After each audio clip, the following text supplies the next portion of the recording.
I think we've got a good community going here. A lot of people that are interested in growth and can actually assist each other in bringing growth to a higher level in Denmark. One of the real values in an event like this is the possibility to talk to, for instance, some of the speakers and exchange war stories on how to implement best practices on user acquisition.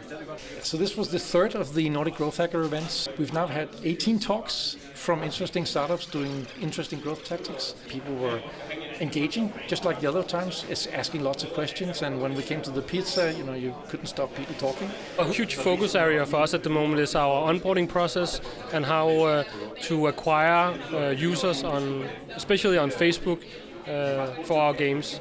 And I think it was really interesting to hear, for instance, how Billetto, they're structuring their process. Well, the greatest growth hack, I think it must be a company called Downtown. We had a competition at a fashion blog explaining the concepts. If you buy together, you can get a discount, and hopefully you can also win a really expensive purse. I think we went from 5,000 to 50,000 users because that was our exact target group, and they really understood the concept based on that campaign.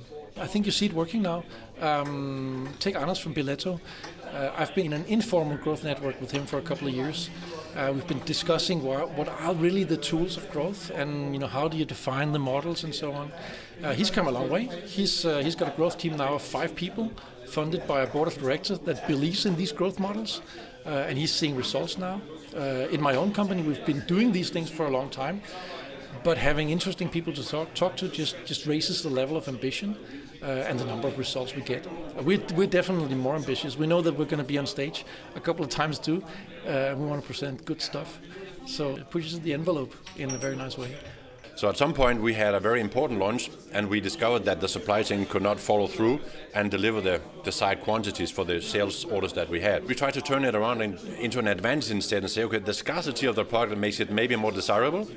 So what we did, we said to some of the sales channels, you cannot have the product in full volume, whereas the Apple stores, which was a prime customer for us, they got the volume. So we were trying to get people to go to the showcase shops, be inspired, see the product, listen to it, and then go to the Apple stores and acquire the product.